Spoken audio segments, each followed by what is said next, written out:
মাননীয় স্পিকার, আপনাকে ধন্যবাদ। এখন কিসের মধ্যে কি পান্থাবাতে গিয়ে যাই হোক, মাননীয় স্পিকার, আমাদের উত্থাপন করার বিষয়টা হচ্ছে জুলাই গণ অভ্যুত্থানে অংশগ্রহণকারীদের সুরক্ষা দেওয়ার জন্য, সাংবিধানিক এবং আইনি সুরক্ষা দেওয়ার জন্য। সেটা জাতীয় দাবিতে পরিণত হয়েছে। জুলাই যোদ্ধাদের দাবি ছিল, তার প্রেক্ষিতে জুলাই জাতীয় সনদ স্বাক্ষরিত হয়েছে।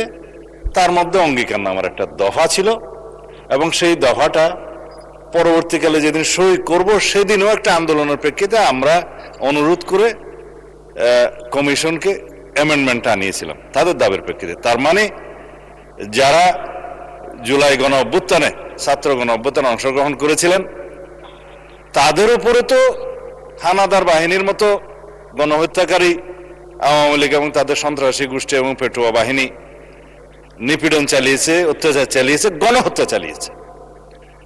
জনতার প্রতিরোধের মুখে তাদের মধ্যেও কেউ কেউ প্রাণ হারিয়েছে। এটা যুদ্ধের ময়দানে ফয়সালা হয়ে গেছে, আমরা বলেছি। সুতরাং তাদেরকে সাংবিধানিক এবং আইনি সুরক্ষা দেয়া দরকার।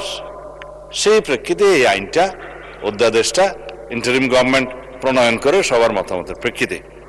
হ্যাঁ, এখানে যদি আপনি সংশোধন আনয়ন করতে চান, মাননীয় সদস্যের উদ্দেশ্যে বলছি, সেটা সেকেন্ড রিডিং মধ্যে আপনি সংশোধনে আনতে পারতেন, আগে নোটিশ দিতে পারতেন, সেই সংশোধনীগুলো নিয়ে আমরা আলাপ করতে পারতাম।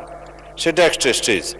এখন বিল উত্থাপনের পরে বা উত্থাপনের অনুমতি চাওয়ার পরে আপনি পারেন বিধি মোতাবেক ৭৪, ৭৫, ৭৬ বিধিতে পারেন, কিন্তু এর প্রেক্ষিতে আমার যে জবাবগুলো আজকে দিতে হবে ফর রেকর্ড, সেই জবাবগুলো আমার বলা উচিত, জবাব দেওয়া উচিত।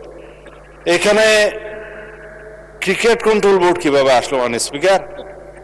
বাংলাদেশ ক্রিকেট কন্ট্রোল বোর্ডের ইন্টারিম গভর্নমেন্টের সময় তৎকালীন ক্রীড়া উপদেষ্টা ক্ষমতার প্রয়োগ করে সারা বাংলাদেশের জেলা কমিটিগুলোকে প্রভাবিত করে সেভাবে নিয়ে আসে। বাংলাদেশে যেগুলো রেজিস্টার্ড ক্লাব ছিল তাদের কাউন্সিলরদেরকে, হ্যাঁ, তাদেরকে প্রভাবিত করে সরকারি ক্ষমতা প্রয়োগ করে এবং হাইকোর্টে যে রিটটা দাখিল করা হয়েছিল সেটা হার্ড না করে পেন্ডিং রেখে, এখনো still it is pending with the chamber court I think, করে সর্বোচ্চ ক্ষমতা প্রয়োগ করে একতরফাভাবে ক্রিকেট বোর্ডের একটা বোর্ডিং করা। তার প্রেক্ষিতে বর্তমান গণতান্ত্রিক সরকার মাননীয় ক্রীড়ামন্ত্রীর নেতৃত্বে তিনি একটা ইনকোয়ারি বোর্ড করে দিলেন কি কি অনিয়ম হয়েছে না হয়েছে ফাইন্ড আউট করার জন্য। সেই তদন্ত কমিটি রিপোর্ট প্রদান করার পরে তারা ডিক্লেয়ার করলো এখানে যথেষ্ট অনিয়ম হয়েছে। আরো অনেক কথা আমি বলতে পারতাম, বলছি না। তারপরে সেটা ডিজলভ হয়েছে। ডিজলভ হওয়ার পরে একটা ক্রিকেট কন্ট্রোল বোর্ড হয়েছে, আহ্বায়ক কমিটি হয়েছে, অ্যাডক কমিটি। কাকে দিয়ে হয়েছে?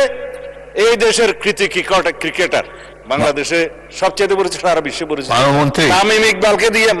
মাননীয় স্পিকার, আমি জানি আপনার সময় নষ্ট করছি, কিন্তু ফর রেকর্ড আপনি জুলাই অভ্যুত্থান সুরক্ষা এটার উপর ক্রিকেট কন্ট্রোল বোর্ডের, ক্রিকেট বোর্ডের অ্যাডক কমিটিটা করা হয়েছে।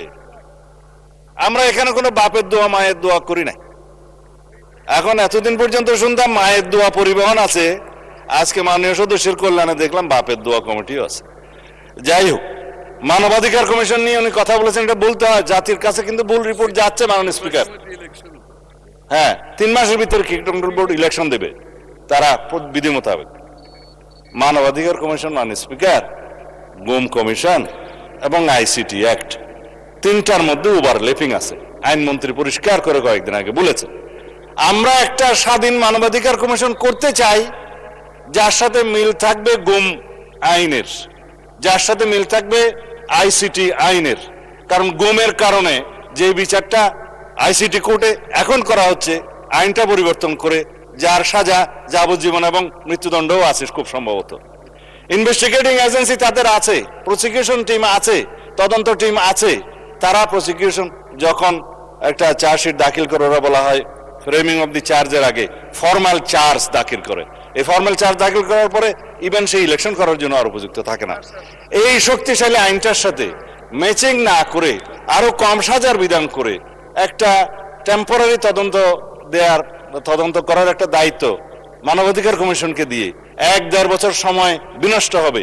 তার চাইতে যিনি ভিকটিম, গুমের ভিকটিম, সরাসরি যদি আইসিটি অ্যাক্টে মামলা দায়ের করতে পারে, সেখানে তদন্ত হবে, তদন্তের জন্য আলাদা অর্গান আছে, প্রসিকিউশন টিম আছে, সেইটা ম্যাচিং না করে একটা গত ইন্টারিম গভর্নমেন্ট একটা আমি বলবো বালখিল্যপনা একটা আইন করে দিয়েছে, এবং সেটার সাথে মানবাধিকার কমিশনের একটা সিমিলারিটিস থাকবে।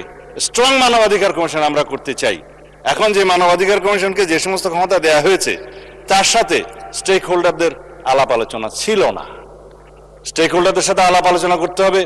We have a health tax problem, বাংলাদেশে এলজিবিটিকিউর প্রবলেম আছে, আমাদের সামাজিক এবং অর্থনৈতিক এবং ধার্মিক সমস্ত কালচারকে মিলিয়ে তারপরে আমরা এই দেশের উপযোগী আন্তর্জাতিক মানসম্পন্ন ইনশাআল্লাহ মানবাধিকার কমিশন বিল আমরা এখানে আনবো, সেটা আমাদের কমিটমেন্ট। তার সাথে এগুলো বাধা দেওয়ার কিছু নেই। বিশ্ববিদ্যালয় এবং বাংলাদেশ ব্যাংক দখল কারা করেছিল মাননীয় স্পিকার ইন্টারিম গভর্নমেন্টের সময়, সেটা এই দেশের মানুষ জানে। বাংলাদেশ ব্যাংক কাদের নেতৃত্বে কিভাবে বাংলাদেশের অর্থনৈতিক নৈরাজ্য সৃষ্টি করেছে, আমরা মনে করেছিলাম বাংলাদেশের অর্থনীতিটা পুনরুদ্ধার করার জন্য তারা কাজ করবে, বিপরীত করেছে। আমরা এখন সাফার করছি। আর বিশ্ববিদ্যালয়, সমস্ত বিশ্ববিদ্যালয়ের ভাইস চ্যান্সেলর সহ অন্যান্যদেরকে কারা নিয়ন্ত্রণে নিয়েছিল মানুষ, এগুলো আমরা বলতে চাই না। এই ফ্যাসাদে আমরা যেতে চাই না। যাই হোক, মানে স্পিকার, আমি বিল উত্থাপন করতেছি যদি আপনি অনুমতি দেন। ধন্যবাদ, মানে স্পিকার।